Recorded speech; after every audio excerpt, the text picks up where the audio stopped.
So these are the 7 ways to avoid an unnecessary fine or violation by the New York State Liquor Authority or related agencies.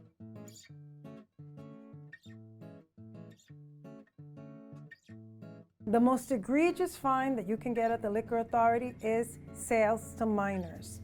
The governor hates it, the Liquor Authority hates it, and nobody wants to find their son or daughter that's underage drunk in their bedroom or outside a bar because you served a minor.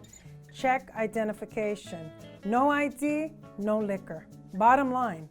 Another fine that I see often is sales to an overly intoxicated person.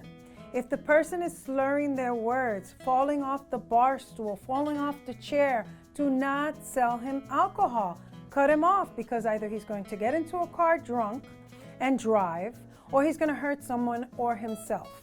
Another violation that I see often is the violation of the method of operation. Remember, honesty is important. If you told the Liquor Authority you're not going to have a DJ and you have a DJ, you're going to get a fine.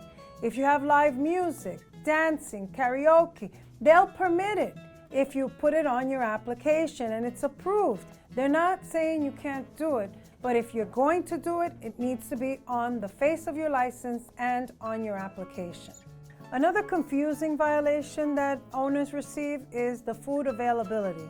When you're a bar or a tavern, the food availability is limited to limited food service.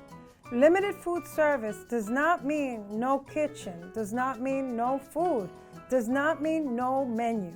If you're selling alcohol, you must sell food. You cannot sell alcohol without having the availability of food for the consumer.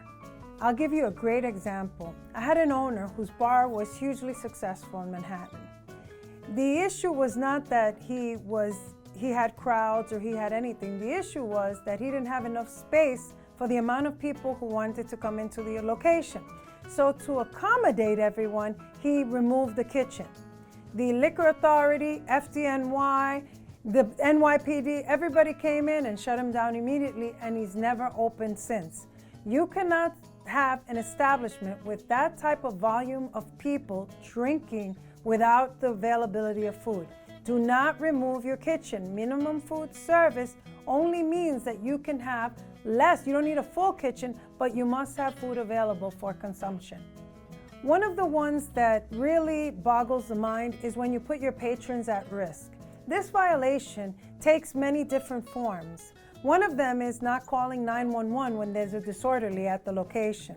As a licensee holder, one of your obligations is that if there's a threat to the public, you must call 911.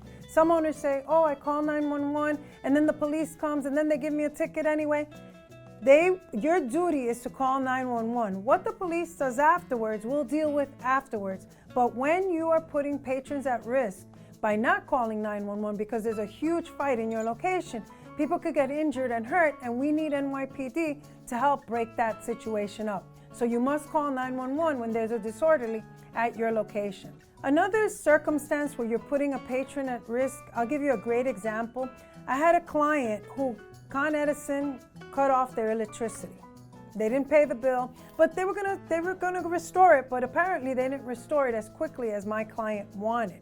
So he removed the electrical wires from his location and put them on the location of the building.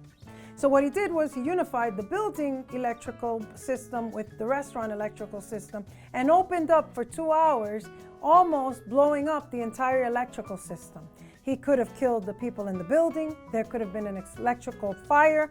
There could have been an explosion. So that place was never permitted to open again. And he was never permitted to get a liquor license again because he put the welfare of the public at risk just to light his restaurant.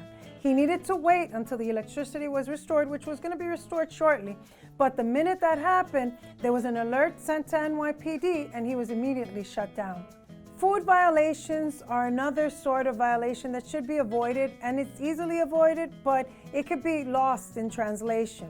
Food violations include mice droppings, sanitary conditions, stale food at the location, also not keeping your food at the right temperature. So I had a great food violation example. I had a client who took a bucket and seasoned all the chicken and put it under the sink. He did it in the morning, and then in the afternoon when the inspectors came, they took a temperature measurement of the chicken, and it wasn't at the temperature to keep chicken in a sanitary and safe condition for the consumer. But we don't know that when we go and eat the food. So it's very dangerous. So when an owner doesn't follow the rules and regulations, even this simple putting chicken under a sink, craziness. You know, they put us at risk in our safety. We could get food poisoning, we could get salmonella. So maintaining patron safety should be the restaurant, bar, or lounge owner's top priority. For more information, please log on to nyrestaurantgirl.com.